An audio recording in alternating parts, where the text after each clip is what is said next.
চাকরি না করেও আমরা গৃহিণীরা হাজার থেকে লাখ টাকা জমাতে পারি।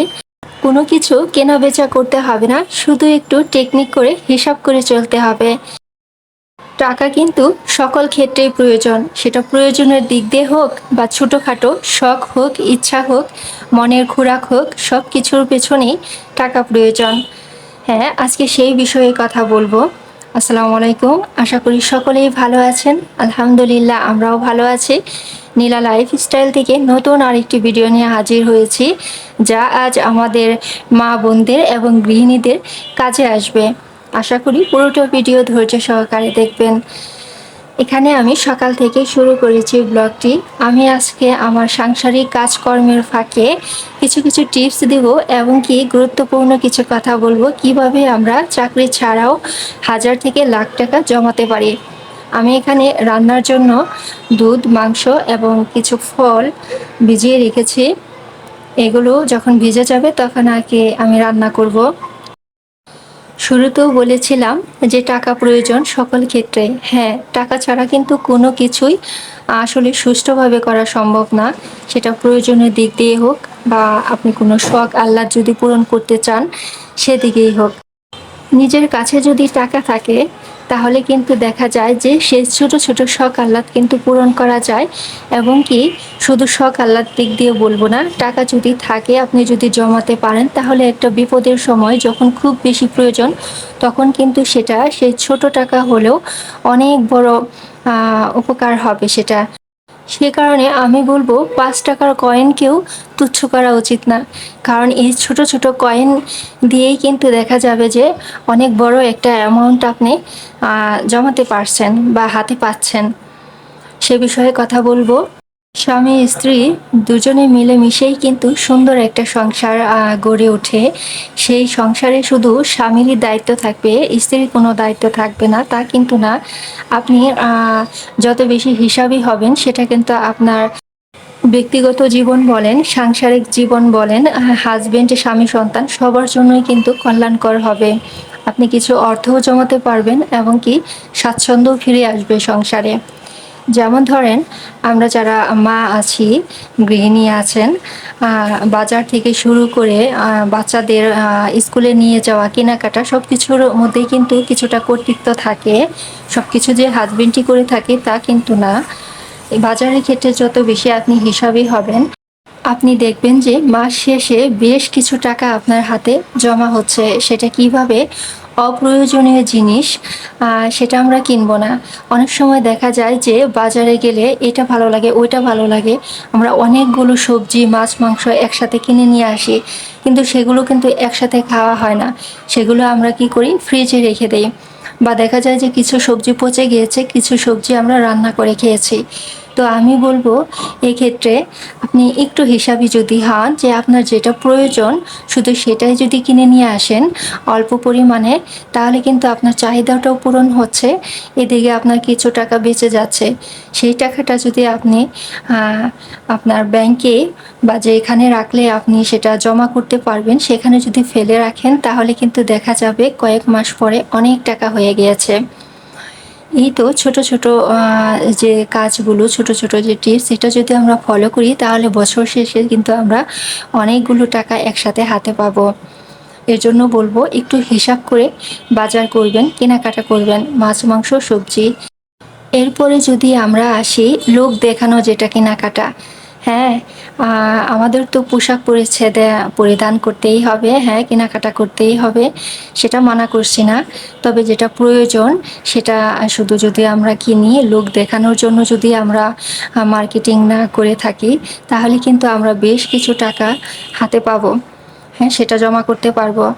যেমন ধরেন, আমার এখন কয়েক হাজার দামের জামা কাপড় প্রয়োজন নাই, তবুও আমি লোক দেখানোর জন্য বা কারোর সাথে পাল্লা দিয়ে কিনতেছি।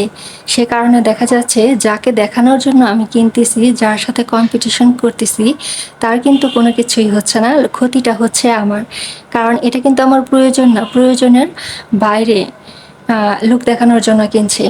এজন্য বলবো, আপনার যেটা প্রয়োজন সেটা শুধু করেন। যাকে দেখানোর জন্য কিনছেন, একটা বড় বিপদে পড়ে দেখেন, সে কিন্তু এগিয়ে আসবে না। অনেক সময় আমরা প্রয়োজনের থেকে বেশি জামাকাপড় থ্রি পিস কিনে ফেলি, শাড়ি কিনে ফেলি। বাচ্চাদের জামাকাপড় যেটা প্রয়োজন তার থেকেও বেশি কিনে ফেলি। ঘর সাজানোর জন্য বিভিন্ন রকমের শো পিস বা বেডশিট একটার পরিবর্তে ৩-৪ টা কিনে ফেলি। আমাদের পর্দা আছেই, দরজা জানালার পর্দা আছে। তারপরও আমরা দেখা যায় যে ২, ৩, ৪ সেট কিনে ফেলি।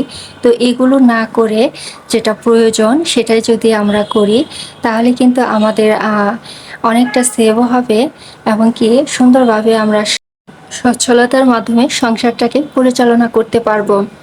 এখানে ছোট্ট করে কিছু কথা বলি, সেটা হচ্ছে আমি কিন্তু কৃপণতার কথা বলছি না। কৃপণতা এক জিনিস, হিসাব আরেক জিনিস। আপনি হিসাব করে চলবেন। আমি বলছি যেটা আপনার চাহিদা পূরণ করে, হ্যাঁ, সেটা সৌন্দর্য জন্য জিনিস কিনতে পারেন, ঠিক আছে, সেটা সাধ্যের মধ্যে। সাধ্যের মধ্যে যদি কিনেন তাহলে আপনার চাহিদাও পূরণ হচ্ছে, সৌন্দর্যটাও মেনটেন হচ্ছে এবং এবং আপনি পাশাপাশি কিছু টাকাও জমাতে পারছেন। আরেকটি কথা বলি, আমরা যারা বাচ্চাদের নিয়ে স্কুলে যাই, এখানেও কিন্তু আমরা অনেকটা টাকা বাঁচাতে পারি। কেমন করে সেটা? সেটা যদি অল্প খানিক রাস্তা হয়ে থাকে তাহলে দেখা যায় যে সবসময় আমরা অটো রিকশায় না যেয়ে কিছু সময় আমরা হেঁটে যদি যাতায়াত করি তাহলে কিন্তু সেই টাকাটা আমাদের বেঁচে যাবে। আবার অনেক সময় দেখা যায় যে আমরা বাচ্চাদের টিফিন হচ্ছে বাইরে থেকে কিনে দিই। তো সবসময় টিফিন বাইরে থেকে কিনে না দিয়ে যদি বাসা থেকে বানিয়ে নিয়ে যাই তাহলে যে টিফিনের টাকা ওটা কিন্তু আপনি আপনার ব্যাংক ঘুঁটিতে বা যেখানে জমা রাখলে ওটা জমাই থাকবে সেখানে কিন্তু আমরা ফেলে রাখতে পারি। তাহলে দেখা যাবে যে কয়েক মাস পর বা বছর শেষে আপনি অনেক টাকা হাতে পাচ্ছেন একসাথে। এই তো ছোট ছোট, এগুলো কিন্তু খুবই ছোট ছোট একটি মাধ্যম আমি বলছি। এগুলো যদি আপনি খালি চোখে বা সহজে কথায় যদি দেখেন তাহলে খুবই সামান্য আর কি টাকা, কিন্তু এটা যখন অনেকটা সময় পাড়ি দিয়ে জমা হবে তখন কিন্তু একটা মোটা অঙ্কের টাকা আপনি হাতে পাবেন। আমি সেই দিকটাই বলছি। এই তো দেখেন এখানে আমি টাকা ফেলে রেখেছি ফ্লোরে, সেখানে ৫ টাকার কয়েন আছে, ২০ টাকা, ৫০ টাকা, ১০০ টাকা, ২০০ টাকা। আপনাকে যে ৫০০ টাকা, ১০০০ টাকা জমা করতে হবে তা কিন্তু বলছি না। আপনি ছোট ছোট অ্যামাউন্টে যদি জমা করেন সেটা মাস শেষে, দিন শেষে, বছর শেষে অনেক বড় একটা ভূমিকা রাখবে। আপনার বিপদের সময় কাজে লাগবে, আপনার শখ আহ্লাদ পূরণে সেটা কিন্তু বিশেষ ভূমিকা রাখবে। আমি সেটাই বলছি যে আমরা যদি একটু হিসাবি হই তাহলেই কিন্তু আমরা চাকরি না করেও লাখ টাকা জমাতে পারি। এখানে আমি ২ টা ব্যাংক ঘুঁটি রেখেছি, একটা মাটির, একটা প্লাস্টিকের। আপনি চাইলে কিন্তু ছোট ছোট বাচ্চাদের এভাবে ব্যাংক ঘুঁটি কিনে দিয়ে কিন্তু তাদের ভিতর উৎসাহ আগ্রহ বাড়াতে পারেন। এই যে দেখা যাচ্ছে ৫ টাকার কয়েন, এই ৫ টাকার কয়েনই যদি আপনি ১০ টা একত্রে করেন তাহলে কিন্তু ৫০ টাকা হয়ে যায়। হ্যাঁ, এটা শুধু আমি বোঝানোর স্বার্থে আপনাদের বলছি যে আপনাদের যে এভাবেই রাখতে হবে তা না। আপনাদের পছন্দ মতো, আপনাদের সুযোগ মতো আপনারা রেখে দেবেন। আমি বলছি যে আপনারা জমান, জমানোর অভ্যাসটা করেন। শুধু সব খরচ করে ফেলবেন, দেখা যাবে যে একসময় বিপদের সময় আপনি ৫ টাকাও পাচ্ছেন না, কেউ সাহায্য করছে না। তখন এই ছোট ছোট টাকাগুলোই আপনাকে অনেক বড় সাহায্য করবে আর কি। এগুলো হচ্ছে বাস্তব অভিজ্ঞতা থেকে আর কি বলা।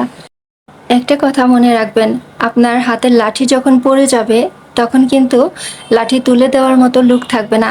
তাই নিজের সম্বলটাই হচ্ছে বড় সম্বল, বড় শক্তি। যারা একদমই গরিব তারা কিন্তু অন্যের কাছে হাত বাড়াতে পারে, চাইতে পারে। যারা একদম ধনী তারাও কিন্তু তাদের ইচ্ছামতো সবকিছু চাহিদা পূরণ করতে পারে। সমস্যাটা শুধু মধ্যবিত্ত। যারা মধ্যবিত্ত তারা কারো কাছে হাতও পাততে পারে না, আবার তাদের চাহিদাও পূরণ করতে পারে না। তাদেরকে হিসাব করে চলতে হয়। তাই আমি বলবো কারো কাছে হাত পেতে নয়, নিজেকে হিসাবি করে গড়ে তুলুন। তাহলে দেখবেন যে সুন্দরভাবে আপনি আপনার জীবন পরিচালনা করতে পারছেন। সেটা সকল ক্ষেত্রে, সেটা যে শুধু টাকার ক্ষেত্রে হিসাব করবেন তা না। সময়ের ক্ষেত্রে, শ্রমের ক্ষেত্রে, সব কিছুর ক্ষেত্রে হিসাব করে চলেন, আপনার জীবন উন্নত হবে। আরেকটি কথা বলবো শেষ মুহূর্তে, ভালো দিকগুলো শুধু নিজের ভেতরেই রাখবেন না, সেটা ছড়িয়ে দিন। আপনার কাছে যদি কেউ আসে, বসে, তাহলে তাকে একটা ভালো উপদেশ দিন যেটা তার জীবন বদলে দিতে পারে। আজ এই পর্যন্তই। আজকের বিষয়টি কেমন লেগেছে বা আজকের ভিডিওটি আপনাদের কাছে কেমন লেগেছে অবশ্যই কমেন্টে জানাবেন। যদি ভালো লেগে থাকে অবশ্যই লাইক দেবেন, শেয়ার করবেন এবং কি যারা একদমই নতুন আছেন তারা অবশ্যই সাবস্ক্রাইব করে চ্যানেলটির সাথেই থাকবেন। আজ এই পর্যন্তই। সবার সুস্বাস্থ্য কামনা করে বিদায় নিচ্ছি। সবাই ভালো থাকবেন, সুস্থ থাকবেন, সুন্দর পরিবেশে থাকবেন, সুন্দর মন মানসিকতা নিয়ে থাকবেন।